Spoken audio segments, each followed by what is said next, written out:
psicanalista, psicanalista, doutor em psicologia social pela USP, membro aspirante do Instituto Sede Sapientiae. É isso? Depois você vai me explicar que instituto é esse, que eu não conheço. Ela está sem som. Quem está sem som? Eu? Pronto, agora está sem som. Agora está com som. Então, integrante do grupo Verso Psicanálise, que eu também quero saber, quero que ela explique para nós. E ela hoje veio nos falar, indicada pela Lígia Fabres, que vai vir falar provavelmente num outro momento, acho que no segundo semestre, nesse espaço que a gente tem, nesse seminário de sexualidade e gêneros. A gente quem? Eu, Cecília Bretas, Emília Lucindo, e que a gente colocou em discussão esse assunto absolutamente fundamental e contemporâneo. Então, eu vou passar a palavra para a Lia primeiro. É um prazer receber você aqui entre nós. Teresa. Nada, o prazer é nosso. E eu queria primeiro que você explicasse que instituto é esse, que grupo Verso Psicanálise é esse. E depois, então, que você pudesse acrescentar mais alguma coisa à apresentação que eu fiz. Legal. Não, acho que é isso mesmo. O SEDES é uma instituição antiga aqui em São Paulo, fundada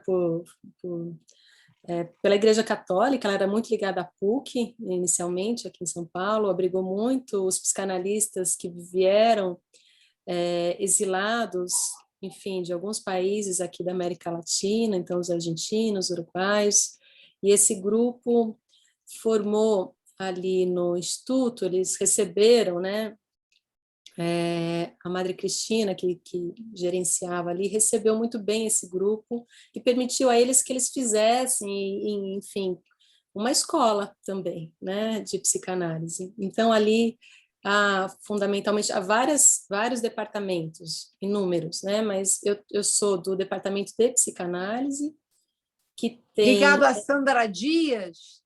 A Sandra Dias, ela está mais ligada à PUC, né? Ligada à universidade.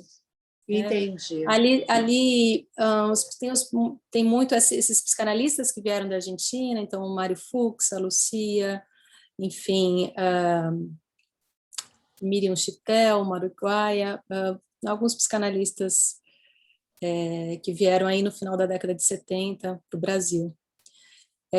O departamento de psicanálise, porque daí tem um departamento de psicanálise e uma outra do ladinho, que é o formação em psicanálise, que tem uma linha mais inglesa, digamos assim. O departamento é formado basicamente por psicanalistas com uma base bem freudiana e alguns com uma leitura lacaniana, com os teóricos mais franceses. Então, assim, eu entrei lá em 2010 e aí entrei numa espécie de formação que eles oferecem, que são 4, 5 anos em que você faz alguns seminários, participa de supervisão, atende, aquela coisa mais de escola, assim, padrãozinho, né? E aí fiquei, né? Quer dizer, eu fiquei ali no departamento, hoje eu participo de alguns grupos, né? Estou nesse processo de me tornar membro, enfim, tive aí no meio dois filhos, né? Então estou voltando de uma licença maternidade, assim, de 2 pequenos. Estou nesse processo de se tornar membro, que é só uma continuidade do trabalho, né? Eu participo de alguns grupos de estudo e da revista Percurso, não sei se vocês conhecem, que é uma revista também. A revista Percurso, depois posso mandar o link, Teresa, ela é bem, bem bacana, uma revista coordenada pelo Renato Mezan. O Renato eu conheço. A gente faz permuta com o Instituto Sede Sapientiae, tem na biblioteca os livros da Percurso. Então, pronto. A Percurso é essa revista que recebe também textos de muitos psicanalistas, às vezes traduções, tem várias sessões na revista, né, de artigos novos, de tradução, de resenhas de livros, também livros assim das diversas espécies. Então, eu estou na parte das resenhas, a gente recebe resenhas de literatura, enfim, de romances. É uma revista bem interessante, eu gosto bastante ali. E o Verso Psicanálise já é um grupo formado por mim, algumas colegas, amigas, né, que se conheceram nessa formação, e a gente criou um grupo de supervisão horizontal. E faz 10 anos que a gente está se encontrando semanalmente, né, em que, em geral, são 5, assim, sempre sai um, não, agora faz tempo que nós somos em 5, e a gente supervisiona ou faz uma troca de casos, uma discussão clínica dos nossos casos. Então, é um espaço que, assim, para mim é um pouco sagrado, assim, segunda de manhã, esse encontro, enfim, que a gente leva 2 vezes o caso, né, um caso, e no segundo encontro uma sessão, e faz essa discussão. E às vezes a gente também faz, assim, traz algum analista para falar sobre a própria clínica ou sobre discutir algum caso que chama a atenção da gente por algum motivo, alguma urgência, alguma questão que faz ali no grupo. É um grupo informal, mas a gente também serve como uma rede de encaminhamento, enfim. Esses 2 espaços. Bacana. Aí, Tereza, não sei, eu pensei em ler um pouquinho, preparei um texto para a gente só ter como ponto de partida alguma coisa. Ok. A ideia, Como você achar melhor. Pensei mesmo que a ideia fosse que esse texto servisse como um disparador para as nossas conversas, para a discussão aqui. Mas daí eu falo ali um pouquinho, eu vou depois explicar. Então, eu queria só, não sei se eu agradeci direito, mas obrigada, Tereza, agradeço também a Lígia, minha amiga querida, por esse convite, né? Eu acompanhei um pouquinho a página do Instagram de vocês e vi o percurso, assim, dos seminários, achei bem interessante, acho que pode confluir com o que eu pensei para trazer aqui. Então, eu também venho me aventurando nesse tema da sexualidade e das discussões sobre gêneros nos últimos tempos. E aí, eu pensei, para ser o disparador, então, dessa conversa sobre a violência contra a população LGBT, né, e como isso pode refletir na nossa prática clínica, eu imagino que aqui estejam muitos analistas e interessados em psicanálise, né? Ou a maioria, todo mundo é analista, não... Não, está misturado. Bem misturado. Pensei também em fazer no finalzinho uma reflexão da gente pensar como isso interfere na nossa prática clínica, né? Então, eu vou contar um pouquinho da minha trajetória, de como eu cheguei no tema da violência de gênero, né, da violência à população LGBT. Quando a gente fala violência de gênero, a gente sempre pensa em violência às mulheres, né, porque isso foi muito associado. Então, às vezes eu falo violência à população LGBT para abranger esse grupo maior, né. E aí, então, pensei em apresentar depois 2 pontos de discussão que eu penso que são interessantes aqui, né, por essas questões tão contemporâneas que você está falando, né, Tereza, que acho que pega todos que estão aqui, né. O primeiro ponto, o ponto fundamental que eu queria trazer, num primeiro momento, é a gente pensar que a gente vive hoje num contexto de exaltação do ódio, né, das manifestações irrestritas do ódio. E depois, num segundo momento, eu queria pensar com vocês como e por quê, né? Quer dizer, por que esse ódio se dirige tanto às sexualidades e às identidades de gênero? E aí eu vou recorrer, sobretudo, os textos sociais do Freud para fazer essas considerações. Aqui vai ter um pouquinho do trabalho que eu fiz no doutorado e algumas outras considerações que foram aparecendo depois da tese, né? Então, começo dizendo, primeiro, como eu cheguei no tema da violência à população LGBT, ou LGBTQI+, A+, enfim, para ser mais precisa, né? Enfim, eu penso que, de alguma forma, essa questão, ela estava presente já na minha pesquisa de mestrado, embora não tivesse nada a ver com as questões de gênero, né?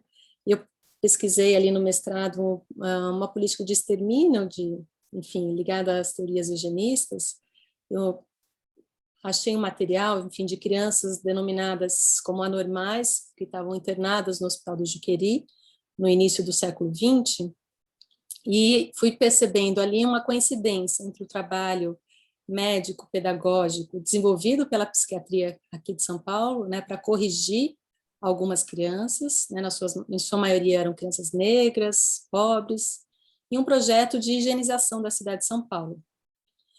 Esses meninos, que eram meninos em situação de rua, eles foram retirados, né, da cidade, foram colocados numa escola, dentro de um hospício, né, e de lá nunca mais saíram.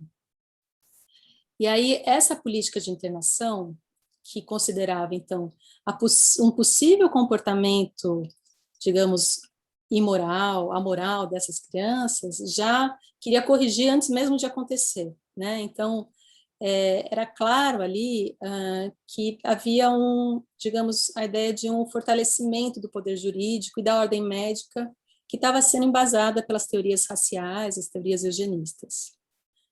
E aí, enfim, fiz um corte, fiz um mestrado, pesquisei isso, outras coisas aconteceram na minha vida, e aí começo o doutorado. E depois do doutorado, eu começo a pensar, não, mas essa questão ali já estava me tocando, né?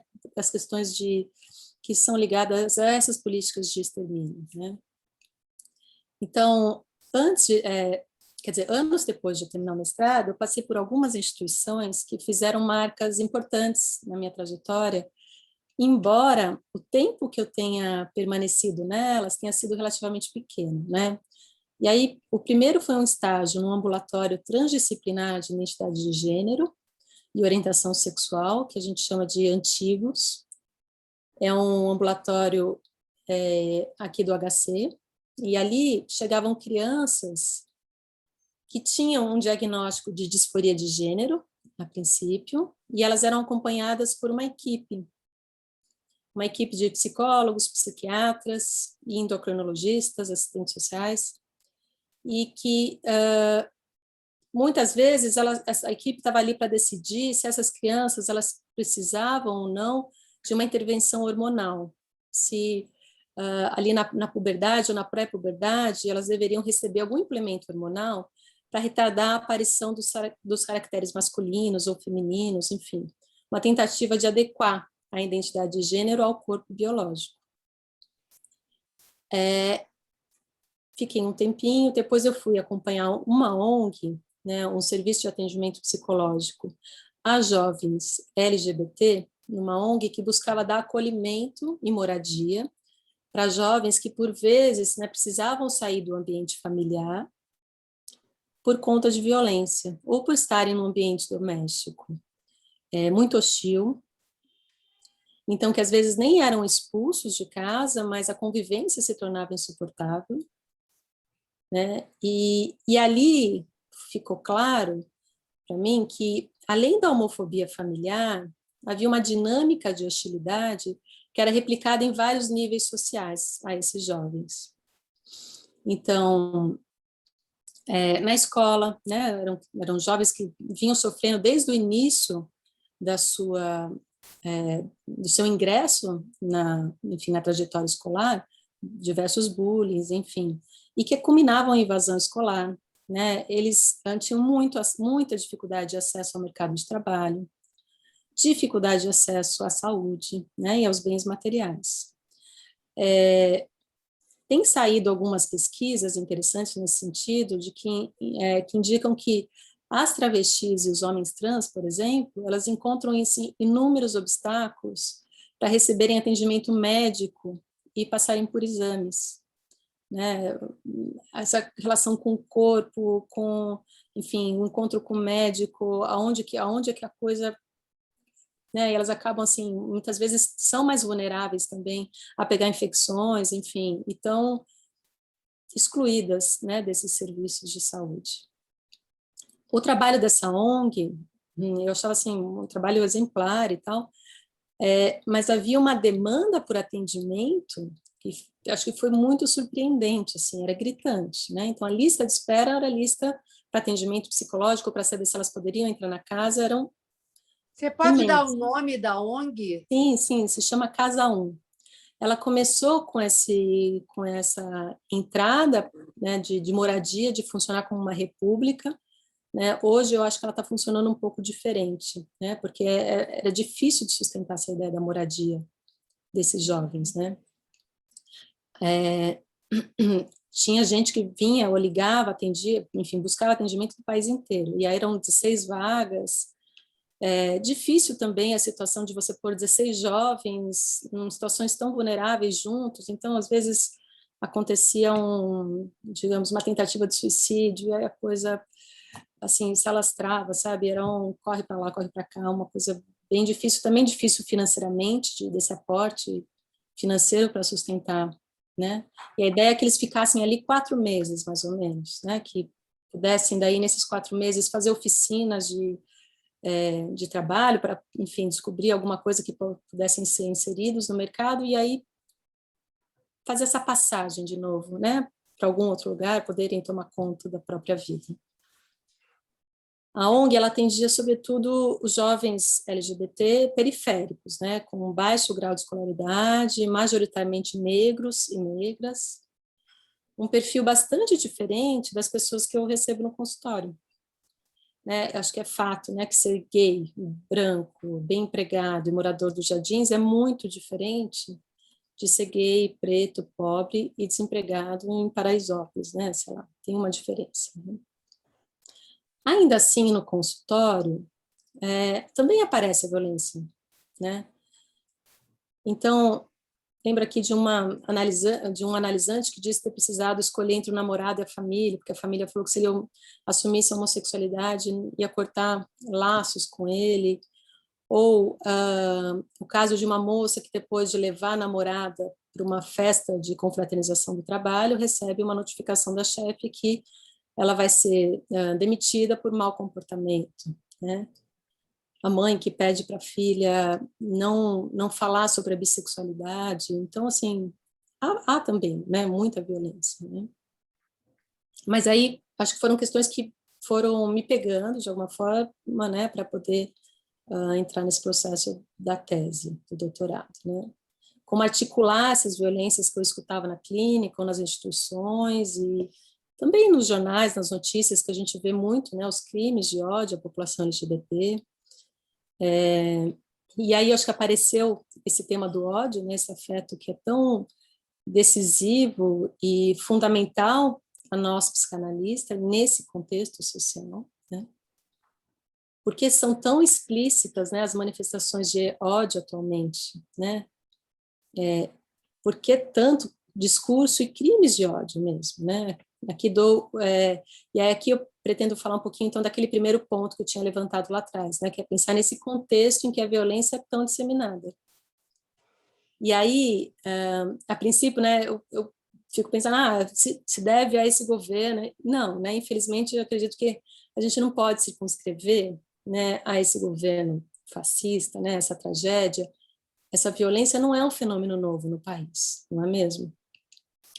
Né, uma hipótese é pensar o atual contexto como um reflexo da nossa cultura da permissividade, do consentimento e da não repreensão, né?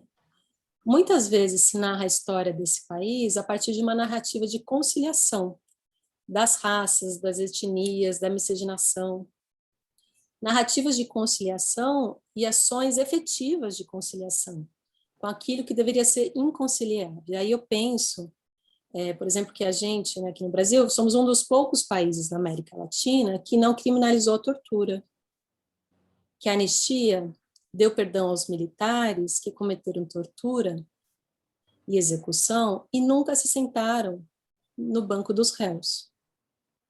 Né? Alguns autores dizem que por essa negociação da anistia, por proteger os militares e torturadores, fez com que a ditadura no Brasil nunca acabasse de fato. A eleição desse atual governo, se é que houve eleição, né? O Vladimir Safatli tem batido na tese de que não houve eleição em 2018, essa eleição de extrema-direita, quer dizer, seria a continuidade desse processo. Mas talvez seja possível a gente voltar ainda mais no tempo, quer dizer, na chegada dos portugueses, no processo da escravidão, na abolição, na saída do Pedro I, enfim. Eu fico tentada a voltar nesses fatos históricos, mas sei que não é uma tarefa muito fácil, né? Nem cabe. Mas, enfim, né? Quer dizer, como é que chegamos até aqui? A gente sabe que essas manifestações de ódio, elas não se restringem ao Brasil, né? Há um crescimento importante dos regimes de extrema-direita. A psicanalista Catherine Coltain diz que a modernidade e as crises inerentes ao capitalismo levaram os discursos totalitários a um patamar inimaginável, né? E o discurso totalitário é um dos fatores que inibe certa organização simbólica do pensamento e incute um discurso dogmático que estigmatiza e ameaça as minorias que não obedecem a certas categorias ditas como naturais, universais. E, sobretudo, esses regimes totalitários expulsam na figura do outro tudo que o eu possa vir a considerar uma ameaça. São discursos em que se nega a existência do outro por qualquer marca entendida como diferença. Então, quando a democracia está tão vulnerável, né, o Estado não consegue integrar a heterogeneidade dos seus elementos e a diversidade presente no seu próprio país, né? Nesses momentos é que surgem, então, os grupos de extermínio, né, que procuram aniquilar aqueles que são considerados culpados pela crise, né? Há sempre uma situação de crise financeira, crise social, política, enfim, na ascensão desses regimes totalitários, né? Em nome de um bem maior, ódios e preconceitos são dirigidos às minorias, sejam sexuais, de classe, religião, raça ou etnia, né? Os discursos de ódio trazem à cena uma política baseada no tudo ou nada, que atua em busca de uma solução final para aquilo que se considera um problema. Assim como aconteceu no fascismo em vários países. Essas políticas de solução são baseadas no extermínio, né? Isso não quer dizer que implantam grandes instrumentos de destruição em praças públicas apenas, né? Elas podem atuar diretamente no cotidiano das pessoas, né? Dificultando justamente o seu reconhecimento e promovendo a interdição desses grupos. E aí, aqui vem uma aparente contradição, né? Mas será? Né? Porque, como eu escrevi ali naquele resuminho que eu enviei, há várias figuras LGBT que têm grande visibilidade. A Pabllo Vittar, hoje, é uma das figuras mais seguidas nas redes sociais, eleita uma das mulheres mais sexys de 2018. E, ao passo que na política partidária, por exemplo, houve um crescimento de 386% de candidatos eleitos que se comprometem com as causas LGBT. Hoje, a gente também reconhece que é muito mais fácil para um jovem se nomear bi, gay, assexual, gênero fluido, enfim. É muito mais frequente e tranquilo, parece, do que tempos atrás, né? Então, assim, como é que a gente entende essa contradição, né? Eu já aviso que eu não vou responder, tá? Então, assim, eu vou deixar em aberto para a gente pensar. Mas o que eu percebo é que há uma cultura que, ao mesmo tempo, abre espaço para essas novas manifestações de gênero e sexualidade, e também uma cultura que autoriza os discursos e os crimes de ódio contra a população LGBT, né? São coexistentes, né? E o efeito desses discursos de ódio sobre quem comete violência é autorizar, digamos assim, uma certa saída da pulsão de morte, quer dizer, diminuir momentaneamente a própria angústia e projetar no corpo de alguém, de um outro, né, o objeto odioso a ser eliminado desse convívio social. Não à toa, nesse governo, quer dizer, no atual governo Bolsonaro, em 2020, houve um aumento de 70% no assassinato dessa população. Então, assim, a gente já estava lá no ranking, né, dos países que mais matam população LGBT, né? Houve um incremento de 70%, é muita coisa, né? Nesse sentido, a violência e o assassinato da população LGBT podem ser compreendidos, enfim, como uma tentativa de extermínio daqueles que passam a ser considerados os culpados, os bodes expiatórios da desordem. Dado esse contexto, passo agora para o segundo ponto que eu tinha falado lá, que é um ponto um pouquinho mais teórico, que eu vou trazer aqui,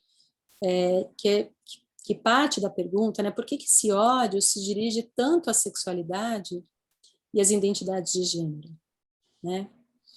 E aí eu uso o Totem Tabu como um texto-chave para pensar a formação da constituição psíquica nas ditas sociedades ocidentais, a partir do mito da Horda Primeva, e, sobretudo, pensar nas relações permitidas e não permitidas para a sexualidade.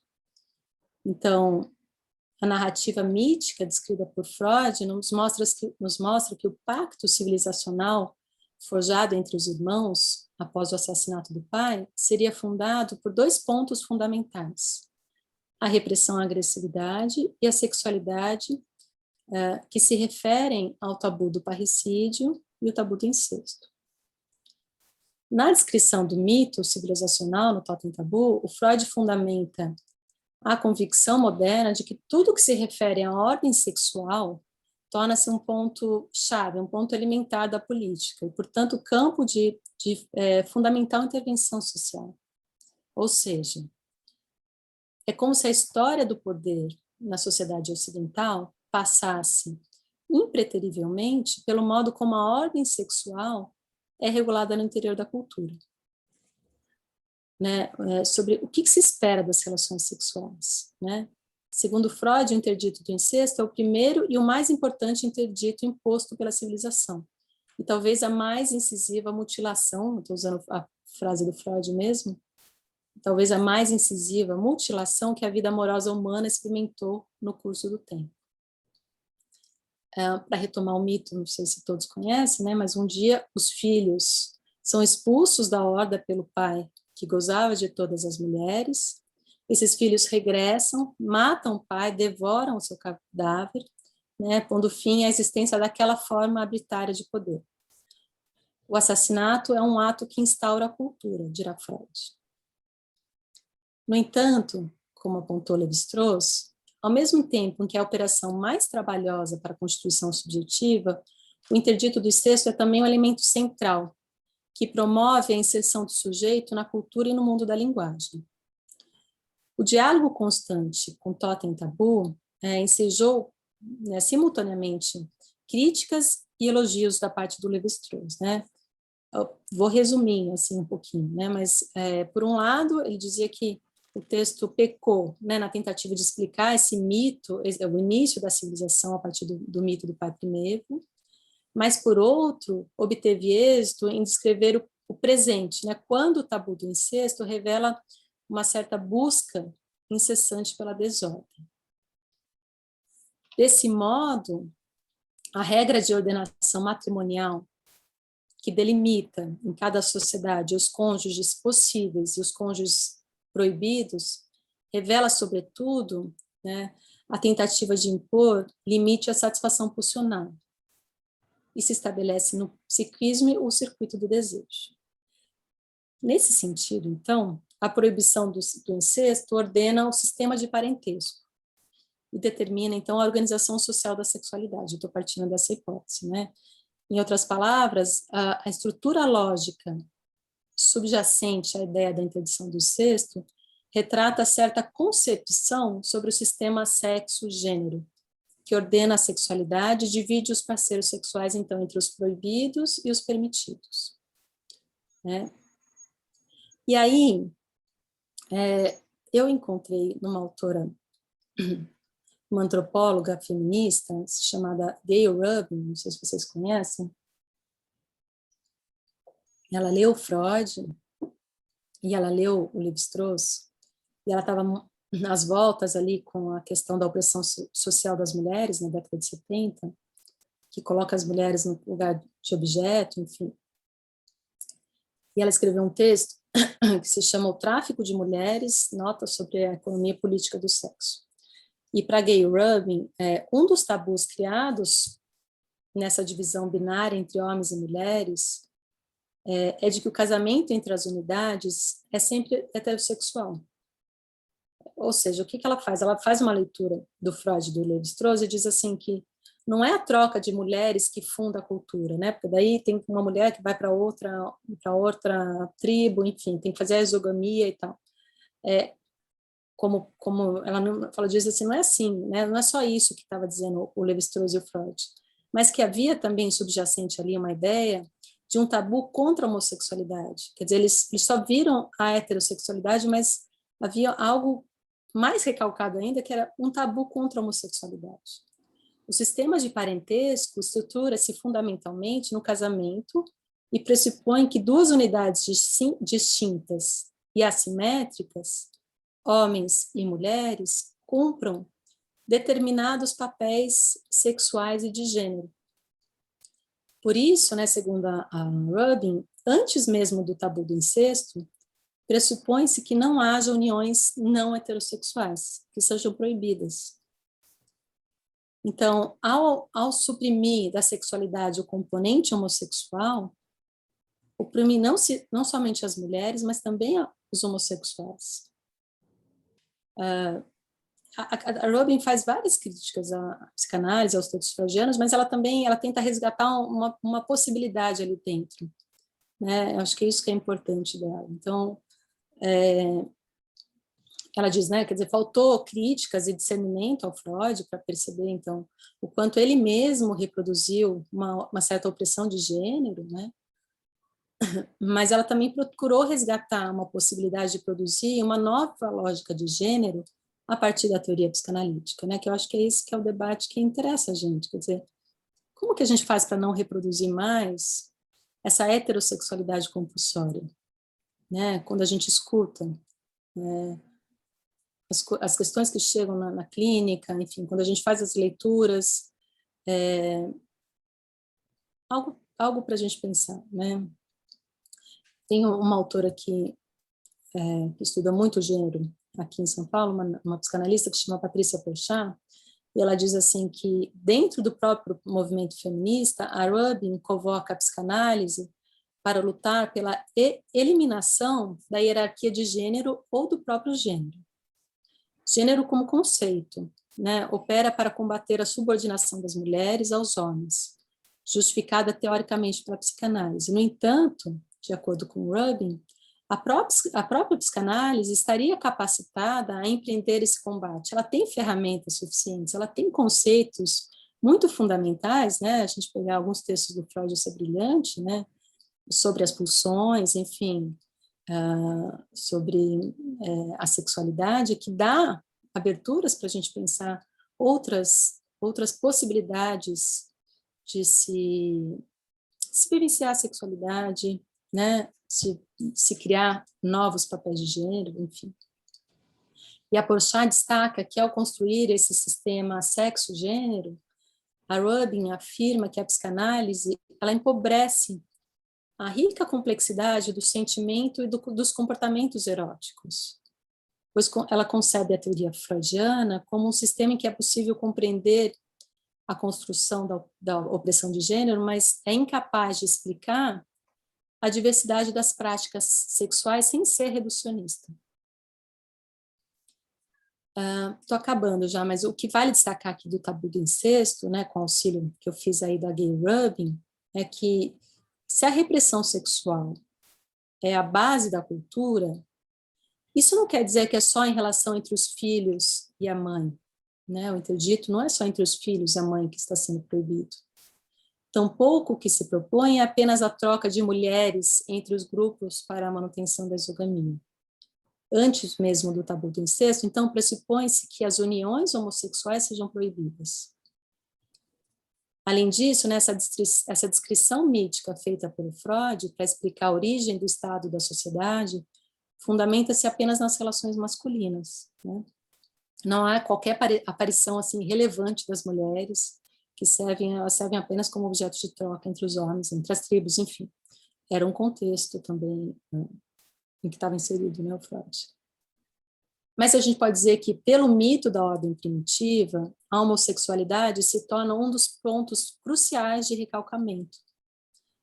E numa sociedade, né, androcêntrica, como a que vivemos, qualquer ato que aponte para um desejo homossexual promove assim uma espécie de desmoronamento do falocentrismo, do patriarcado.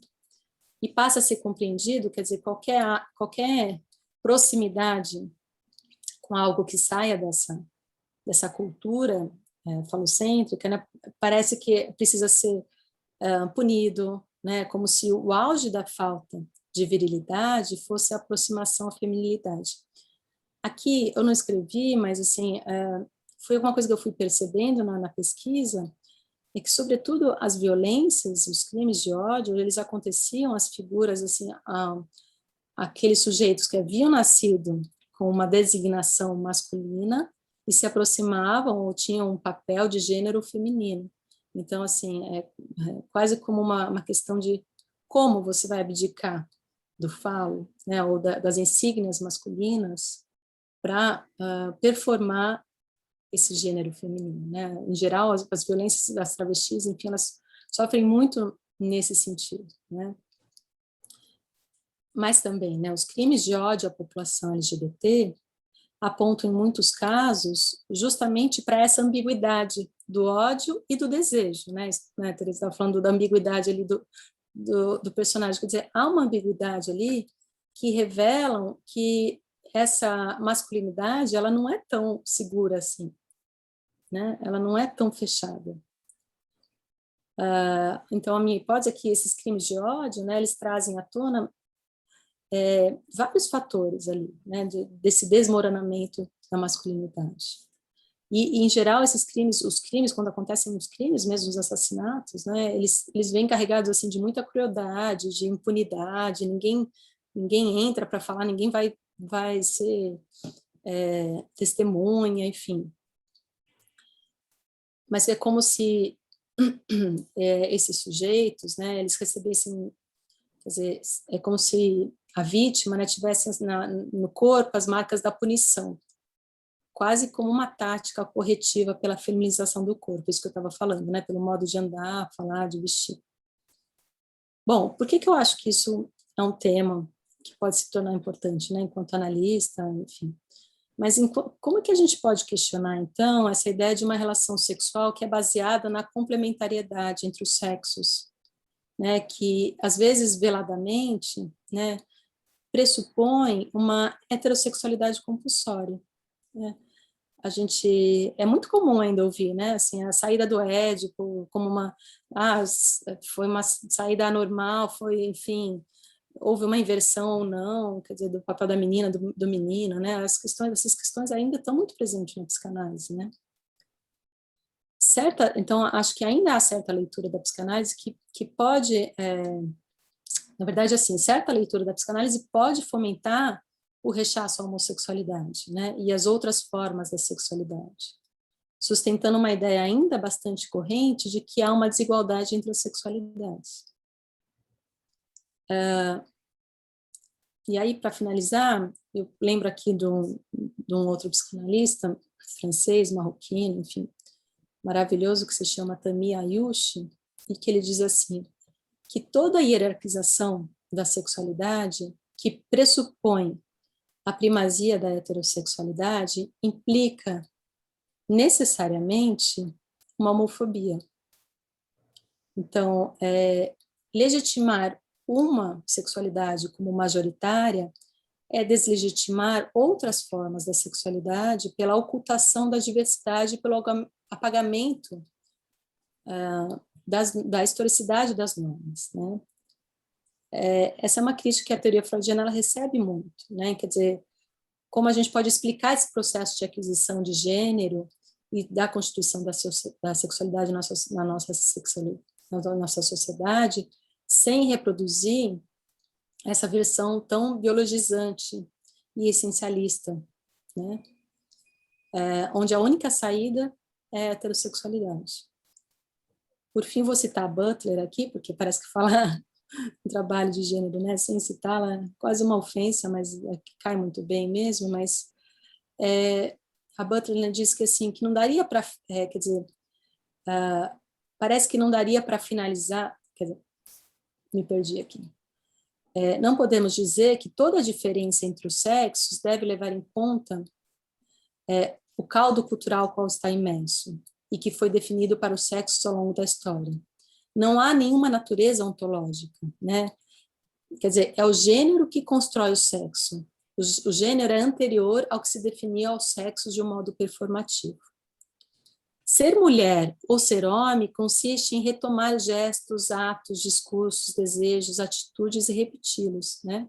Criando, assim, pela reiteração, a ilusão de um modelo anterior à repetição.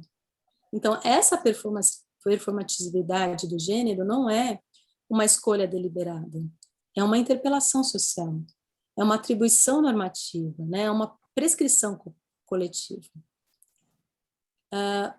Então, assim, vou deixar aqui, né? Quer dizer, penso que a psicanálise, para que ela não replique essas violências de gênero e homofobias, ela precisa estar aberta a essas transidentidades.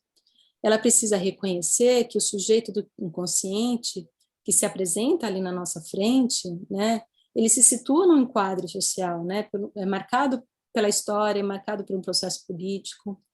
E a gente tem que se perguntar em que sentido esse postulado das diferenças do sexo, ainda muito frequente nas nossas formulações analíticas, não serviria, então, para a manutenção de uma heterossexualidade compulsória. Foi por aí que eu, enfim, pensei em começar a discussão. Pergunta aí, Cecília. Começou a primeira a falar. Queria te agradecer imensamente o seu texto maravilhoso, brilhante. Esteja sempre convidada aqui pela Escola Lacaniana, sempre que você quiser falar algo para a gente, será um prazer inenarrável. Obrigada, Cecília. Eu venho estudando esses últimos meses o feminismo. Uhum. Então, a primeira coisa que me veio à cabeça é se até 50 anos atrás a mulher não podia gozar livremente, transar livremente, falar livremente. Ou seja, ela era objeto desse outro, tinha dono, o pai, o marido, quem quer que seja. Como é que o macho empedernido vai aceitar o LGBT? Como é que o macho empedernido vai ouvir Pablo Vittar? Se você falou que 2020 se matou LGBT loucamente, você não tem ideia o que se matou de mulher. Foi uma coisa de louco. Entendeu? Então, a gente precisa de tempo e educação pela frente para que isso evolua e que comece a se aceitar o diferente. Sim. É difícil. Vocês vão me desculpar, eu estou em São Paulo, vim para um evento, vou ter que me mandar. Um beijo e parabéns, viu, Lia? Beijo, Cecília. Até a próxima. Obrigada. Bom, então agora é minha vez. Depois a minha. Eu corroboro os elogios da Cecília, esteja mesmo convidada ali, foi um prazer te ouvir, muito bacana as coisas que você trouxe. Eu queria, assim, realmente colocar, né, algumas questões, e eu acho que é importante a gente discutir e até situar alguns pontos teóricos que me são bastante caros. Assim, eu achei interessante que você falou da heterossexualidade compulsória. Entretanto, Lacan, no seminário Ancor, mais ainda, que foi como foi traduzido, ele vai trabalhar a questão das fórmulas quânticas e ele vai dizer que, na verdade, né, para início de conversa, a problemática da sexualidade ela se coloca muito além, evidentemente, da biologia. né, da questão corporal. E que, na verdade, toda questão de gênero é uma questão discursiva, né? Sim. Não é, na verdade, um problema biológico, é um problema de discurso. E ele vai, inclusive, né, dizer que, e tem uma frase lapidar do Lacan, que ele diz que heterossexual é quem ama as mulheres. Porém, as mulheres não são necessariamente aquelas que têm o corpo biológico de mulher. Por quê? Porque é uma problemática de discurso. E ele vai dizer que o psicanalista, quando ele, de fato, leva a sua análise até um bom termo, ele, a despeito da sua anatomia, ele frequenta esse lugar do feminino. E, portanto, eu queria questionar essa problemática da heterossexualidade como alguma coisa compulsória. Eu entendi que você estava falando de uma tendência contemporânea, né? E, aliás, ela não é só contemporânea, ela é muito antiga, né? De só valorizar, né, a diferença imaginária e não as questões simbólicas que estão em jogo, que eu acho que é toda a problemática LGBTQ+, ou qual outra forma de apresentação que a gente coloque aqui. E a gente não pode esquecer, primeiro, que Freud era um homem vitoriano. E ele, tanto nos 3 ensaios, quanto na diferença anatômica entre os sexos, ele coloca muito claramente, ele tira toda a problemática da sexualidade, ele tira do campo jurídico e médico, no sentido de que qualquer fuga à norma, né, desse parâmetro macho-fêmea, os meninos foram feitos para as meninas e vice-versa, ele mesmo questiona isso e ele vai dizer que é uma problemática discursiva, por mais que ele fique ainda muito preso à sua condição de homem vitoriano. Porém, quando ele traz o mito do Édipo, você citou o Totem Tabu, mas ele trabalha o mito do Édipo. E ele vai falar da questão da culpabilidade a propósito de uma questão que ele, na verdade, ele arranca aquilo que era uma prática absolutamente comum na antiguidade grega, né? Que era a iniciação dos meninos a partir de um homem maduro, e que nós fazemos a leitura, né, como pedofilia e homossexualidade. Mas isso era uma prática cultural. E se você extrai isso da sua situação de época, você distorce o que está em questão ali, né? Então, acho que tudo depende também de uma problemática de leitura. E eu acho também que você, portanto, toca essa questão da impossibilidade da relação sexual recoberta pela fantasia amorosa, que você veste o seu parceiro ou a sua parceira com aquilo que está na sua fantasia. E, portanto, está muito além do imaginário do corpo, né? E a gente estava falando, eu mencionei aqui o Shakespeare, e a gente sabe que todas as questões, né, o modo como se lida com a sexualidade, isso, de certo modo, é datado. Né? Há aí uma questão,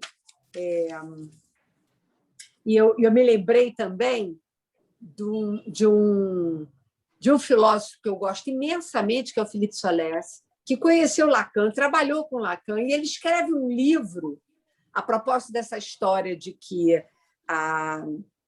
você heterossexual é quem ama as mulheres e que, portanto, transcende a questão do imaginário do corpo. Ele vai escrever um livro chamado Famo, onde ele vai colocar o Lacan como uma das mulheres citadas no seu livro, para justamente corroborar a afirmação do Lacan de que tudo é uma questão de discurso. Eu tenho que concordar com você que talvez a nossa contemporaneidade, por mais que a gente, em termos de discurso, de abertura, a gente fale, né, muito mais hoje sobre as questões de gênero, as questões de sexualidade e tudo mais, mas talvez, não querendo explicar, mas a gente pode talvez fazer uma reflexão sobre esses assassinatos que são cometidos sistematicamente a essa população, e, muito especificamente, nós precisamos situar isso no nosso país. Me parece que isso talvez tenha a ver com primeiro, um declínio da figura, né, do pai. Por mais que a gente pense uma sociedade falocêntrica, esse lugar da figura da lei tomada do ponto de vista não imaginário, mas do ponto de vista simbólico, como você trouxe muito bem, na ordem das interdições, talvez isso, na nossa contemporaneidade, isso na cultura mundial e muito particularmente a partir dos problemas políticos que a gente tem no nosso país, talvez isso tenha ficado exacerbado, essa presença massiva do Estado, né, sem lei, talvez isso promova, né, o não respeito às diferenças. E você disse muito bem, nos regimes totalitários, isso aparece de forma muito pregnante, porque você não reconhecer as diferenças, você franqueia muito rapidamente, né, para porque você perde os parâmetros simbólicos, você franqueia a pulsão de morte de forma desenfreada, né? E, portanto, o apagamento das diferenças. Eu só estou trazendo esses elementos porque eu acho que seria muito importante que a gente pudesse discutir o seu texto. Eu sei que tem outras pessoas, provavelmente, que querem colocar as questões, mas você me provocou trazer esses elementos aqui. Eu queria só citar 2 autores que eu estou estudando e que têm sido, aliás, 3. Um é o Didier Ribon, que escreveu um livro sobre a questão... como é o nome do livro? Qual é o nome do livro, Alexandre? Talvez você tenha aí que eu estou esquecendo. A Questão Gay. A Questão Gay. É um maravilhoso esse livro. O outro é um livro do Henri Frignet, A Questão Gay. O outro é um livro do Henri Frignet, chamado O Transsexualismo. E o outro é um livro da Laure Murat, que se chama Lei do Gênero. Esses 3 livros eu tenho assim trabalhado exaustivamente, além, evidentemente, que você citou também, sobre sexualidade do... Oi? O Tami? Não. Não. História da sexualidade do... gente, hoje eu estou com um problema. Dania Lucha. Dania Lucha. Não. Do Claude Lévi-Strauss, se não me engano. Lévi-Strauss. Né? Então, eu acho que é do Claude Lévi-Strauss. Eu não estou... História da sexualidade. Gente, hoje eu estou ruim. Não, imagina, fiz uma entrevista. Uhum. É isso, é isso. Eu não sei se tem outras questões aqui, eu gostaria que tivesse. Deixa eu ver. Emília Lobato quer falar e Eu quero. Miriam também. Não, é Michel Foucault, História da Sexualidade. Michel Foucault. Exato, colocaram aqui. Eu hoje estou trocando alho e cebola. Lia, em primeiro lugar, muito obrigada pela sua fala. Abriu várias frentes para a gente começar a pensar. Exatamente essa coisa do pai primevo, de Totem e Tamu, o que estava antes, de certa forma, recalcado, né? Foi muito enriquecedora. Agora, tem uma fala que eu não sei se eu escutei mal, mas que eu gostaria que você falasse, quando você fala em narrativas de conciliação do irreconciliável. Porque até onde eu acho que é da ordem da conciliação de aceitar essas diferenças. Eu não sei se foi nesse sentido que você chamou de não conciliável, quando eu acho que é da ordem da conciliação, aceitando as diferenças possíveis, prováveis, né, dentro da sexualidade. Eu não sei se eu... Não, aí o que eu estava me referindo, Emília, prazer também, era em relação à história do país. Então, por exemplo, na anistia, quando eles dão anistia, quer dizer, para os presos políticos... eu peguei mais amplo. Tá. Isso. Não. E colocam, então, digamos, preciso no mesmo... Apagam contexto. as diferenças, eles justamente apagam as diferenças, né? Quer dizer, não há uma repreensão, né? Uma criminalização. É uma coisa datada dessa época. Tá. Aí, né? Porque como conceito, né? Sim. Mas muito, muito bom. E essas instituições que você frequenta, né? Achei interessante também essa supervisão horizontal, quer dizer, várias coisas que faz a gente pensar, né? A nossa prática.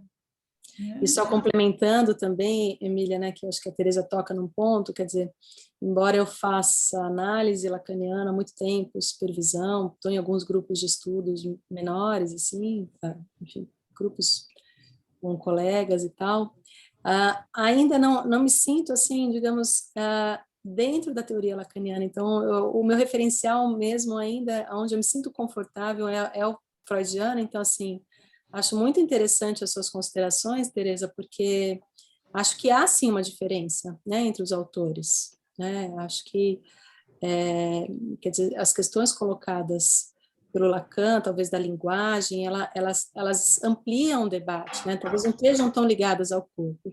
O que às vezes eu escuto é que, assim, a gente não está falando de corpo, a gente está falando, né, quer dizer, dos discursos, mas inevitavelmente às vezes recai no corpo, sabe? É uma coisa que eu ainda não consigo, ainda tem algo, né, que quer dizer... Não, ainda não, sempre terá, porque não é você sem tem o corpo, né? Não é sem o corpo real, ele é habitado pelo corpo de linguagem, você está certa.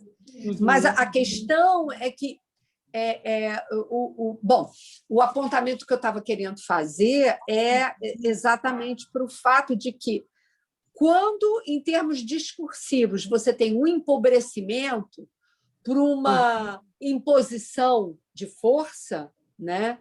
Essas diferenças simbólicas, na medida em que há um enfraquecimento do registro simbólico, o imaginário, ou seja, tudo que diz respeito às leituras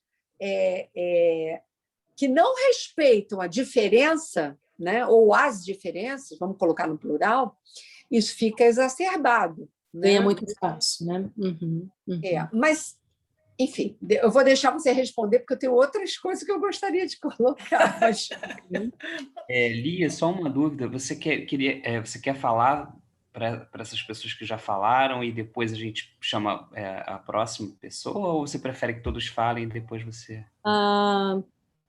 Tanto faz. O que vocês acham? Talvez possa... Enfim, respondendo aos pouquinhos, ou alguém mais quer falar que talvez esteja ligado a essas questões que... A Miriam colocou aqui, eu estou lendo aqui. Miriam, abre o teu microfone, por favor. Às vezes a gente acaba agrupando algumas questões, mas... Tem a Bárbara que pediu para falar também. Tá bom.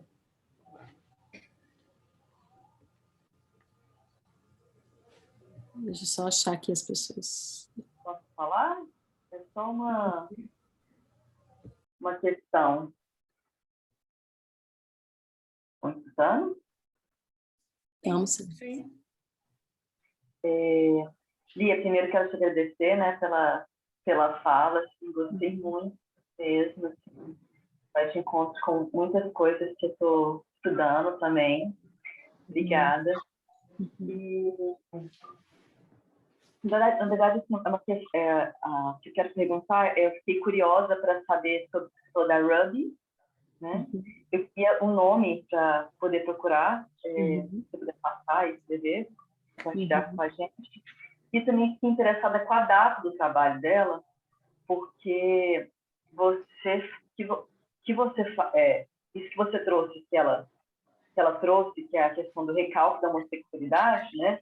Como aquilo que funda a civilização, né? E não sendo o incesto.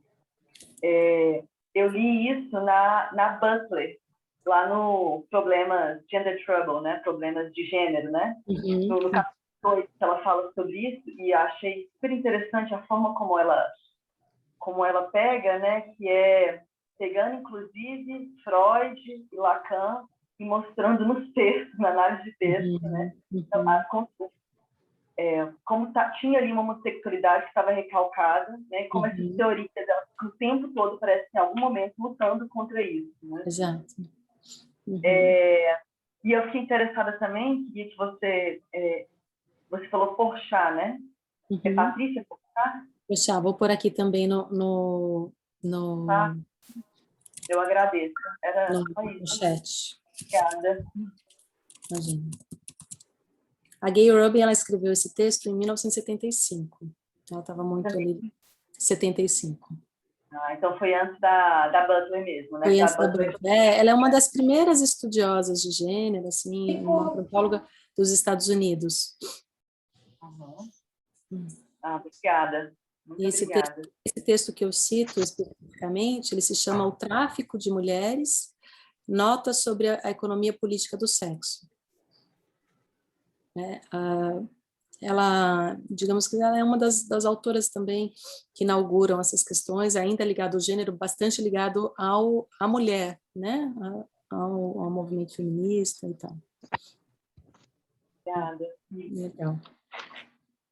Gente, então vou falar um pouquinho, Tereza, obrigada por você ter me convocado, porque eu mandei, de fato, uma mensagem pelo chat. Mas eu estou fora de casa, não estou no computador, estou usando no celular, e sempre que isso acontece, eu me confundo toda, eu não conseguia abrir o microfone na hora que você me mencionou aí. É o seguinte, eu não tenho nada a acrescentar além do que você disse, Tereza, porque justamente a minha observação em relação ao discurso e o trabalho da Lia Novaes é de que não é sem Lacan, não é sem Lacan que você pode abordar essa questão mencionando Freud, toda essa pesquisa muito interessante que você fez e tal, mas eu acho que quando eu acabei de escrever isso, no chat, a Tereza entrou, falou, e, de repente, ela trouxe justamente o de que se trata, que é a visada do Lacan a toda essa questão, que é uma questão complexa, não é simples abordar isso. Eu também não posso dizer que seja sem política, mas eu acho que a politização atrapalha muito, porque a gente tende a ir direto a uma questão que a gente...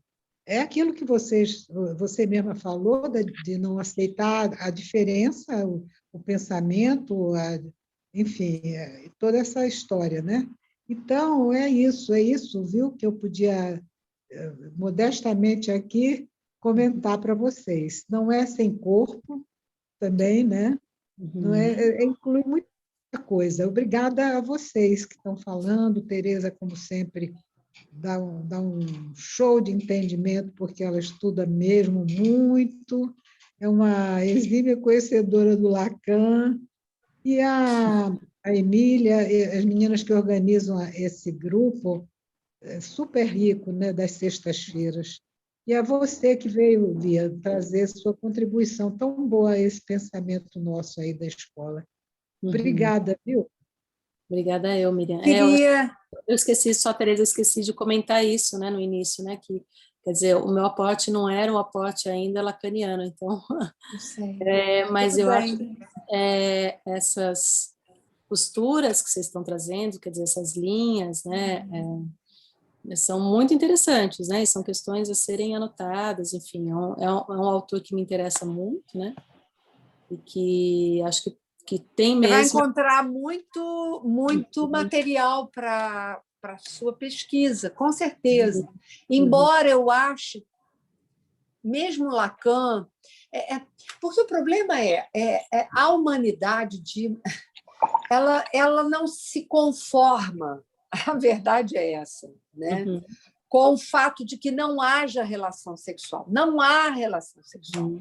E o humano sofre dessa dificuldade em lidar com essa realidade, né? Não há relação sexual. Você não faz de 2, 1. Né? Você de 2, no máximo, faz 3. Isso. Né? Isso é a primeira coisa. E a outra coisa assim, que, Lia, eu acho que é importante a gente colocar aqui com muita clareza,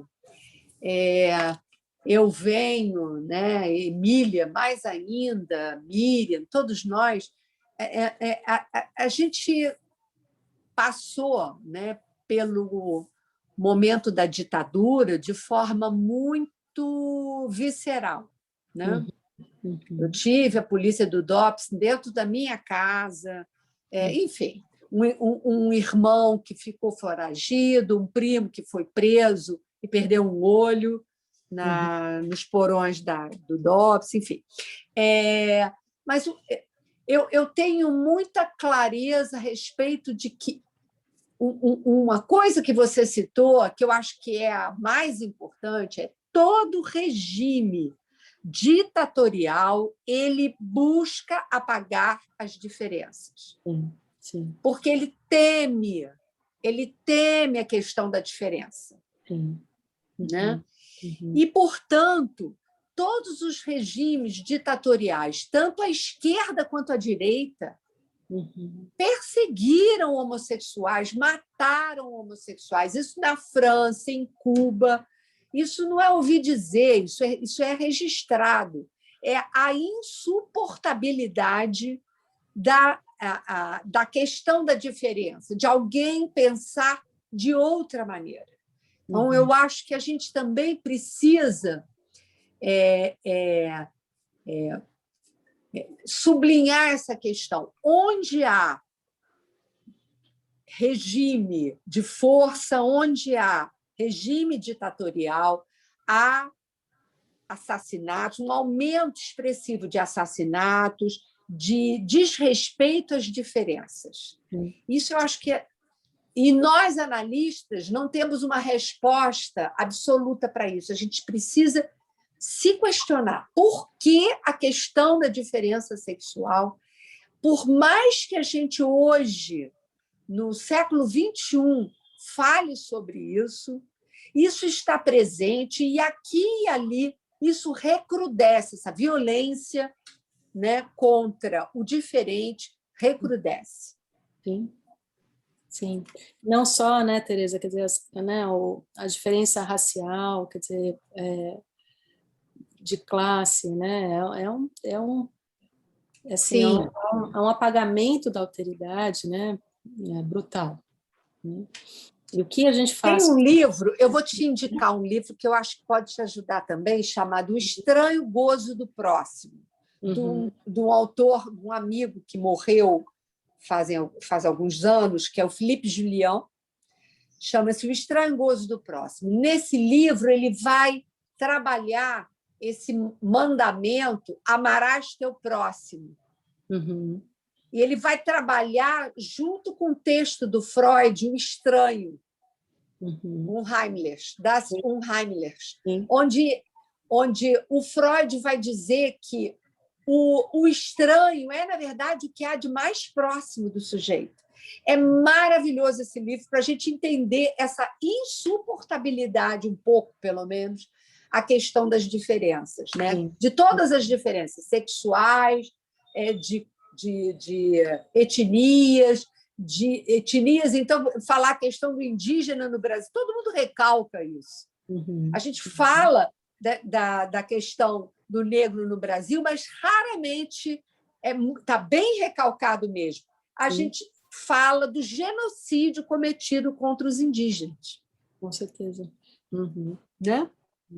Os deficientes, né? Quer dizer, me lembro agora no início da pandemia, né? Morreu quem morreu, não, mas tinha comorbidade, né? Quase como se justificasse, quer dizer, a morte do sujeito, né? Como assim, né? Tem algo aí também, né? De um, enfim, alguém estava tentando falar. O que também não é verdade, né? Porque pensa bem, quem tem comorbidade, eu conheci algumas pessoas amigos meus, inclusive, que são médicos, que estavam falando sobre isso. Algumas medicações que essas pessoas já tomavam, e eu vou me incluir, porque eu ainda estou em tratamento de um problema que eu tive há 2 anos atrás nos pulmões. Eu tive 6 pneumonias com intervalo de tempo muito curto. Caramba! E eu ainda estou em tratamento. E, curiosamente, eu tive Covid. Como eu estava no uso de antibióticos muito fortes, talvez isso tenha me protegido. Entende? Talvez. Então, é fato também que, às vezes, por exemplo, meu marido usando anticoagulante. E hoje, nos hospitais, eles estão usando anticoagulantes. Claro que no segundo tempo. Quem usa cortisona também. Então, não, mas o que eu digo é assim, é quase como se justificasse a morte de alguém, né? Sim, entendi. Ele já era doente, podia morrer. Eu estava corroborando o que você estava falando. Já não é um sujeito cidadão saudável. Não é obrigado. Em sendo doente, já podia morrer, né? Então, já estava ali. Olha, né? mas gostei muito, Lia, muito. Também, muito bom. Brilhante, e eu sei que você tem um longo percurso ainda aí de trabalho para fazer, mas manda para a gente, né? Mantém aí. Nós temos aí a Escola Lacaniana de braços abertos para receber artigos. Legal. Vou acompanhar, vou ver se eu consigo acompanhar o trabalho de vocês. Você está convidada a estar muito presente fácil, em né? todas as atividades. Isso facilitou, quer dizer, né? essa possibilidade de troca aí, entre as cidades, né? Entre os estados, enfim. Sim. Porque a coisa da internet diminuiu as distâncias, é verdade. Não apagou, mas diminuiu. Não é o apagamento que a gente quer, né? Não. É muito bom. Olha, Lia, muito obrigada. Eu não sei se ainda tem questões. Tem questões, Alexandre? Não. E até breve, então, né, Lia? Legal, obrigada, muito gente. obrigada, até a próxima. Boa noite, até a próxima. Boa noite. Boa noite, tchau, tchau. Muito obrigada, parabéns. Obrigada, tchau. Obrigado. Tchau, gente. Até mais.